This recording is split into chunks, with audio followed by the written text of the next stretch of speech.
My name is Hannah Joplin. I am the Severe Asthma and Lead Respiratory Pharmacist at Liverpool University Hospitals Trust and for the Liverpool Severe Asthma Service. The type of patients we are looking for to be referred to the Severe Asthma Service are any patients with uncontrolled asthma, patients who have required 2 or more courses of oral corticosteroids in the previous 12 months, or have required 6 or more SABA inhalers over the previous 12 months, or any patient that has been admitted to the hospital or has attended A&E. Prior to referral, all patients should have their adherence checked and have a discussion with the patient to ensure that they are happy with their treatment plan and they can adhere to that treatment plan. In addition, those patients should have their inhaler technique checked and also, if appropriate, their treatment escalated.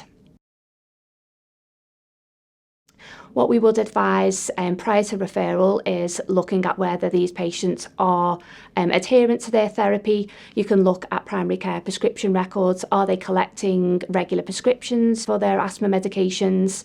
We know that collecting prescriptions doesn't mean that they are actually taking their inhalers, so it will also mean having a conversation with the patient to ask them, are they in a good routine? Do they ever forget to take their inhalers?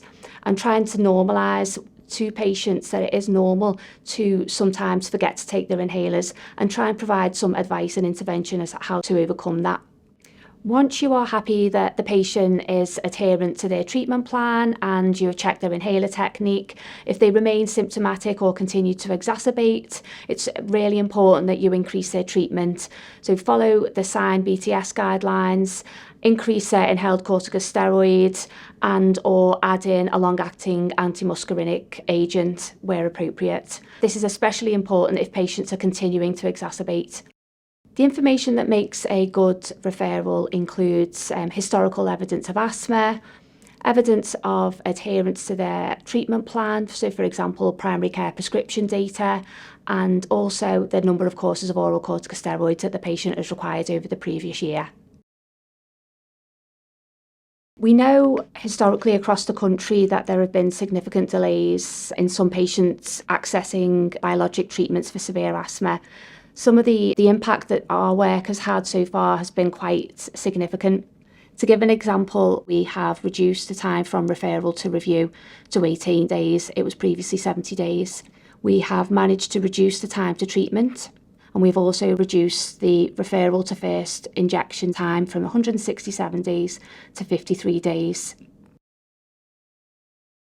If your patient is still experiencing ongoing symptoms and the answers to the HACE questions are yes, then refer. The H stands for high intensity treatment. Is the patient already at the high end of the treatment escalator? A stands for adherence. Are patients taking their medication at the correct dose and frequency? S, severe exacerbations. Has the patient had 2 or more courses of oral corticosteroids or been hospitalised due to asthma in the last 12 months? T, technique. Is the patient's inhaler technique correct? E stands for exclude other conditions. Are conditions that mimic or exacerbate asthma being managed? Thanks so much for watching. I hope you found this useful. If you would like further information, please follow this link.